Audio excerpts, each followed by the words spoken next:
So it's about 8:30 outside at night waiting for this game to start. So we're just going to bitch at the moon here for a minute, Panther fans.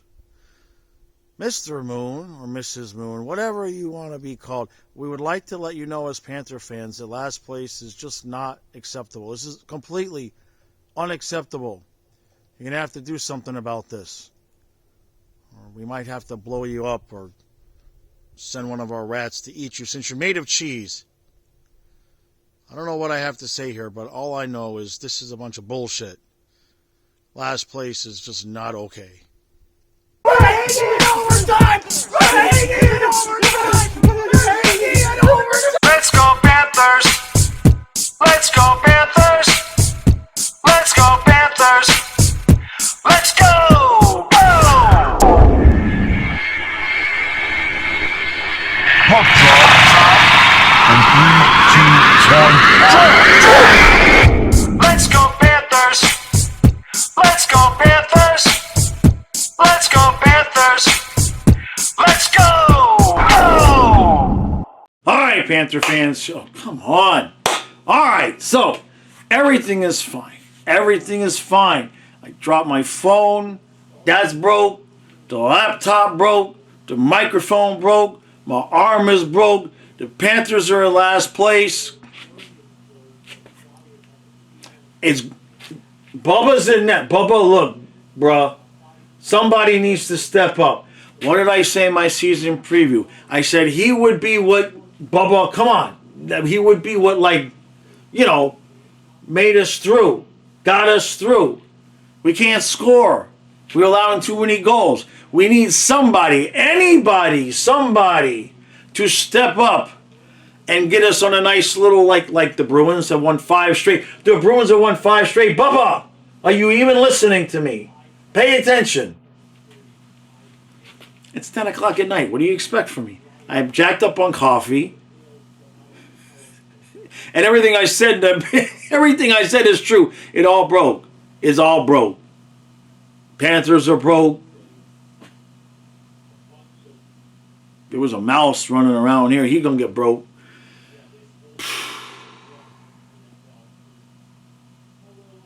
Not accustomed to last place. Neither are you. But that's okay. We're going to be happy. We're going to be positive. Ow! Oh, I got this pulled muscle in my back. It just won't go away. Panthers, 1 cup, 2 cups, 2 points.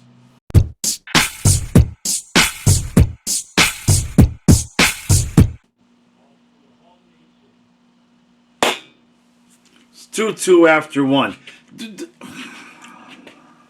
We'll talk about the good stuff first. Brad Marchand is still the best player on the team. Sam Bennett got to go. What have I been saying? If you've been coming to the noon streams, I've been saying, hey, let's get some shots from the blue line and maybe we get something going in front on a rebound. And first thing out of the box, Petrie takes a shot. There's a rebound, and Bennett was there to put it away, give us a 1-0 lead, and then it's not Bubba's fault. It's not your fault, Bubba. It's not your fault. So we get 4 minutes of power play or penalty kill time, and Ekblad just leaves Kopitar all alone in front of Bobrovsky, and screens on that one goes in, and then we've given up 2 more breakaways, and it's Forsling again. It was Forsling and Mikla on the breakaway the last game, and they've given up 2 breakaways, clean breakaways, like completely getting behind the defense. Both times, Forsling and Ekblad. And they interviewed Maurice, and he, in a politically correct way, he basically said, somebody fucked up and missed their assignment. But twice, this 3 times in 2 games. What are we doing here? So, the point is, okay, Marchand came back, the game is tied, but we're sitting here bitching about we're missing Barkov, and we're missing this one, and Verhage can't score and all that. Meanwhile, Forsling's giving up 3 breakaways in 2 games. That ain't got nothing to do with Barkov being out and Verhage can't shoot. What the hell's going on with its defense on the road? I'm getting a little bit pissy now. It's getting a little bit to me, 10 o'clock at night. I'm hungry. I had too much coffee. But this is not because there's no Barkov on, and you know what I mean, and no Kachuk. This is another kind of problem we're having. Okay, we're on a second period.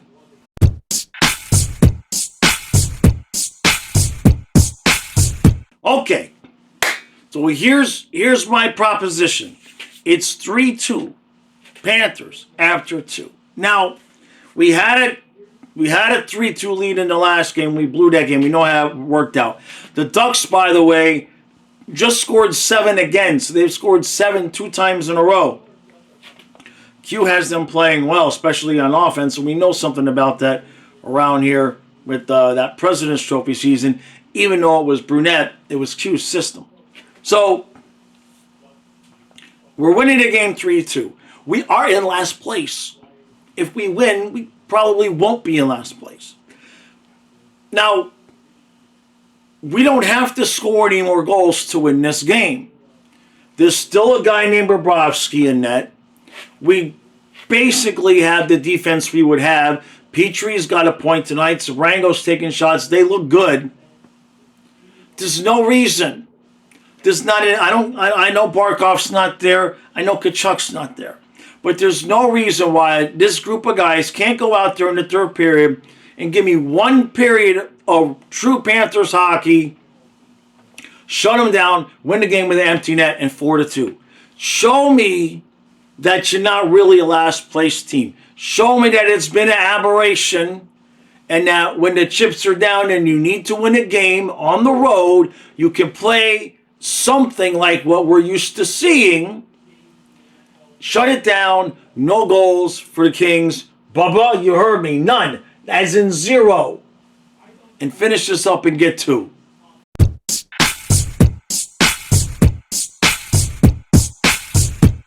Finally. 1, 2, 3, 4, 5, and 2 points. Okay, so we're past the Sabres. We are better than the Sabres, so that's good. That's about all we can pass today, I think, because everybody else got points. But we won't wake up in last place.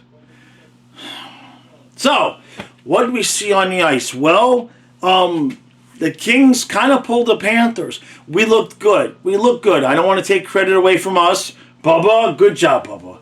Good job. They had almost 30 shots by the end of the game, so you did good. He was having to make some acrobatic saves. Kopitar looked pretty damn good. And if you notice, Kopitar, Crosby, like these bigger centers, those are the guys, we're used to them just disappearing. We're used to Barkov just eliminating those guys. And instead, they've been kind of playing pretty well against us. So even though Rodriguez is doing a hell of a job at 1C, defensively you can see where there's some differences. So we'll go down the rest of the lineup here. Reinhart got a goal on his birthday. Marchand ended up with 2 more goals and is the best guy in the team. It's not close. Lundell with the breakaway, short-handed breakaway that made it 4-2 that breaks the game open. And they did what I asked, which is just show me one period. Just give me one period where you just say the hell with everybody that's missing and just play your game and win the game. That had to happen out there tonight. Samoskevich, Boquist, Bennett. Bennett looked a little bit better tonight, but it's not... There's no answer, and you're not really going to change that line. But it ain't exactly working all that much. Like, you notice a lot where, like, Rodriguez, Verhaeghe, and Reinhart coming into the zone. And Lundell, Luosterainen, Marchand coming into the zone. But it seems as though that a lot of the times it's just Samoskevich carrying the puck in, and Bennett and Boquist, I don't know where they are. I don't know where they are. I don't know if Samoskevich is just too fast or not waiting for the play to develop or what's happening. But multiple times he's coming in on the side along the boards, and he's trying to get around guys and trying to dump the puck behind the net. But there's just nobody there. So I don't know what's going on there. That line looks discombobulated.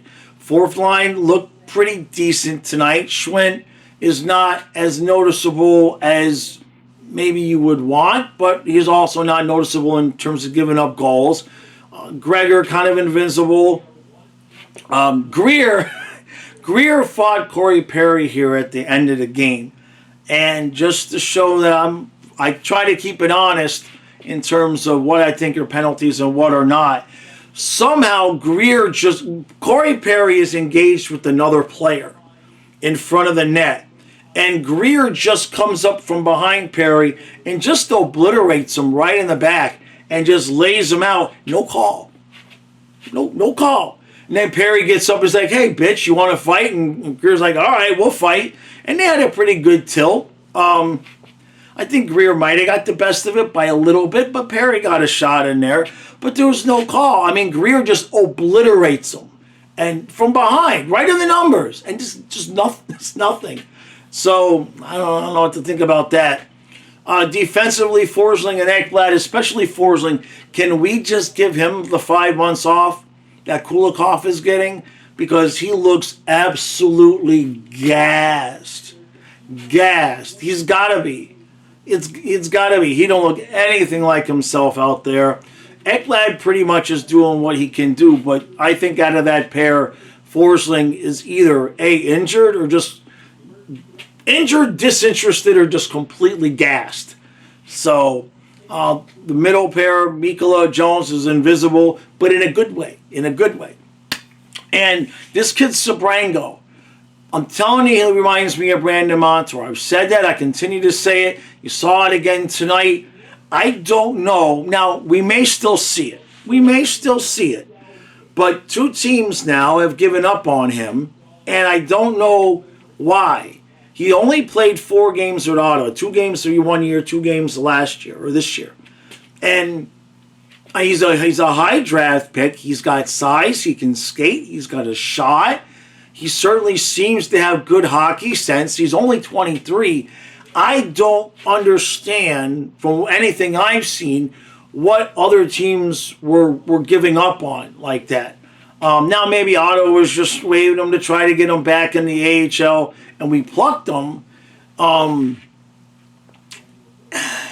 It's a tough call. Sometimes you have to waive guys that you really don't want to waive, but I think in Ottawa's case, it was obviously a mistake. Let's just put it that way. It was obviously a mistake. I like this kid. Almost to the point where if he continues to play well and develop, when Kulikov comes back, I wouldn't mind Kulikov-Sabrango as the bottom pair. Petrie's been good. He's been solid. He laid a hit tonight. He had the assist, so I'm not complaining about him. But this was a good pickup by Zito, no doubt. Better than the Schwint. Schwint's good depth. Got plenty of time to develop. But this kid Sabrango's got some upside. No questions asked. And Bubba had a good night. We pretty much stayed out of the box as much as we could. We had to kill off a penalty for a Hagee. I think high stick somebody here in the 3rd period. But we did what we needed to do. Now, we can say Barkov's out and Kachuk is out and Kulikov is out and Nosek is out and Cronin is out and Gadjevich is out. And that is a lot. I will grant you, that is a lot. But forget who's out. When you look at the names on the roster, it's not a last place team. They had to at some point, and I hope that this is the game that they did it before the game. Like I said in the last recap, wake up, look at the standings, and be like, nah, it can't be like this. Because what I'll say, I talked about this the last 2 days on the noon stream. I have a noon stream that I do every day. And I went back to the first year with Maurice, where we were way out of the playoffs, and we came back and made the playoffs, lost to Vegas in the Cup. And I went back to, it was November 5th, to that day in that year, and we were 2 points out of second place. We were 2 points out of second place, where on that same day, on the 5th, I believe that we were only 3 points out of third place. It was very, very similar. However, when I fast forwarded to Christmas of 22, we were 9 points out of a playoff spot by then. So between now and Christmas, we had gone from 2 points away from second place to completely out and 9 points out of a playoff spot. The point being that everything we have done up to, tonight-ish was like, okay, we can have that kind of a start. But the next month and a half before we get Kachuk back, if he does come back around Christmas, this is the season. Because up before tonight, we were 3-6-1 in the last 10. And if we did that for the next 6 weeks, we'd be too far out by the time Kachuk comes back and you just call it a day. So I'm hopeful that they kind of realize this a little bit themselves. And another thing I've been asking for is shots from the point, shots from the blue line. Let's get some traffic in front. Let's take some shots. If we're having so much trouble generating offense inside, in between the, in the crease and in between the circles, let's take some shots from the blue line, try to get some traffic, some rebounds, and that's how Bennett gets his goal. So Brango took a bunch of shots tonight. Still would like to see Forsling take some shots, but I don't know what's going on there. I don't know if he's just pinching too much, trying to do too much, but they just keep getting caught. But we'll take it. We'll take the 5-2 win, and we will just run the hell away. Now, we got the Sharks on Saturday. The Sharks can score some goals. Okay, the Sharks can score some goals, and like I keep saying, like none of these, there's no more easy wins. I know the Flames have been bad, but it happens, okay? While we've been 1 cup, 2 cup, while we've been busy going to 3 straight finals and living our best life, these other teams have been getting a little bit better and a little bit better and a little bit better to where now, the bad teams are mid and teams that even like Pittsburgh, at worst, they're going to be mid, right? You know what I mean? There's no easy nights now, especially in the Eastern Conference. You woke up this morning, it's the Panthers and Capitals in last place. There's no easy wins. So tonight was a good step in the right direction. Finish this trip up. Beat the Sharks, all right? And then we'll talk about Vegas. We'll talk about Vegas, right? Vegas is on Monday, last game of a long road trip, 10 o'clock. I have a feeling if we beat San Jose, we may not do so well against Vegas, but with Aiden Hill out for months now, we shall see. We shall see. So, good game overall, Panthers. Good job, Bubba. Good job. We needed that. It started off, I actually said to pull Bob. I'll admit that. And it wasn't because I thought Bob was playing bad. But when he gave up the 2 goals, it had been so quick. And so I was just looking at the 3 that we gave up at the end of the game last time and 2 quick ones tonight. And I was just kind of like, just put Tarasov in because they're not playing in front of Bob. Like, it had nothing to do with him, but he settled us down. He made some pretty damn good saves, some pretty acrobatic saves. He was moving a lot tonight. Take it. So, all right. I'll be live tomorrow at noon, or today at noon, because it's, late games. So I'll see you guys at noon. A football channel, I'll have my picks out, and then we'll be here Saturday. I will have, I'm going to do a noon stream on Saturday, even though we got a game on Saturday, because I won't be doing a noon stream Sunday after the game, because we got the Dolphins at 1 o'clock. And we'll be up till like 2 o'clock Saturday. I may still do one, but just in case I don't, I'll still do one on Saturday, and then we'll go from there. So we'll take the 2 points. Just take it, run, and like we're better than the Sabres. That's been our goal the entire time. Yeah.